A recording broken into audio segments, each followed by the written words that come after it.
જ્યાં dummy licence કૌભાંડમાં તપાસો ધમધમાટ શરૂ કરાયો છે। આરોપી અર્જુન અલગોતરના ઘરે એટીએસની તપાસ સામે આવી છે। આરોપીને સાથે રાખીને બોપલમાં આવેલા ઘર પર કરાયું સર્ચ ઓપરેશન। હથિયાર લાયસન્સ કૌભાંડમાં 7 આરોપીની થઈ ચૂકી છે ધરપકડ।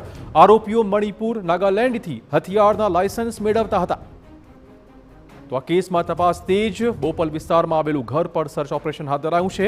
આરોપીને સાથે રાખીને આ કેસમાં તપાસ આરંભી દેવાઈ છે। કૌભાંડમાં 7 આરોપીની અત્યાર સુધી ધરપકડ થઈ ચૂકી છે।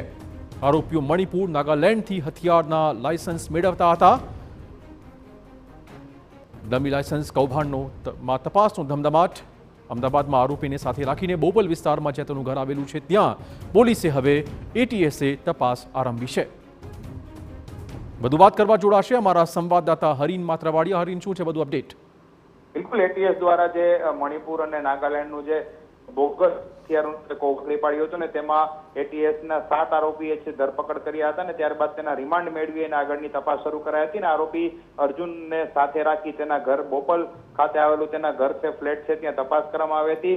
તેની પાસેથી પણ જે લાયસન્સ અને 2 હથિયાર છે તે મળી આવ્યા હતા। તેની પણ હવે પોલીસ છે તે તપાસ કરી રહી છે। પરંતુ આવી રીતે અલગ અલગ આરોપીઓ છે કે તેમના દરેક પાસેથી હથિયારો મળી આવે છે, તેમની તપાસ કરવામાં આવશે। તેમના ઓફિસ અને ઘરની પણ તપાસ કરવામાં આવશે અને ત્યારબાદ ત્યાંથી શું મળી આવ્યું છે અને કઈ રીતે આ લોકો અન્ય લોકોને ડુપ્લિકેટ લાયસન્સ અપાવતા હતા અથવા તો મણિપુર નાગાલેન્ડની એજન્સીઓ સાથે મળી અને કઈ રીતે લાયસન્સ છે તે કોને કોને આપવામાં આવ્યા છે, કોના કોના સંપર્કમાં હતા, કેમ કે 108 લોકો વિરુદ્ધ છે તે અત્યારે ફરિયાદમાં તેના ઉલ્લેખ કરવામાં આવ્યો છે ને તમામની એટીએસ દ્વારા છે પૂછપરછ અને ધરપકડ તબક્કાવાર કરવામાં આવશે। પરંતુ અત્યારે છે દરેકને આરોપી સાથે રાખી તેમના ઘર અને અન્ય જગ્યાઓની છે તપાસ કરવામાં આવી રહી છે। બિલકુલ, ધન્યવાદ હરીન તમામ જાણકારી બદલ।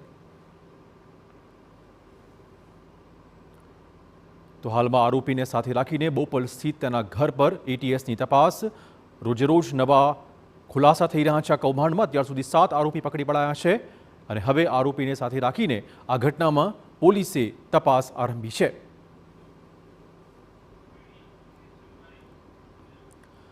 ગુજરાતમાં લાયસન્સ વગર ગેરકાયદે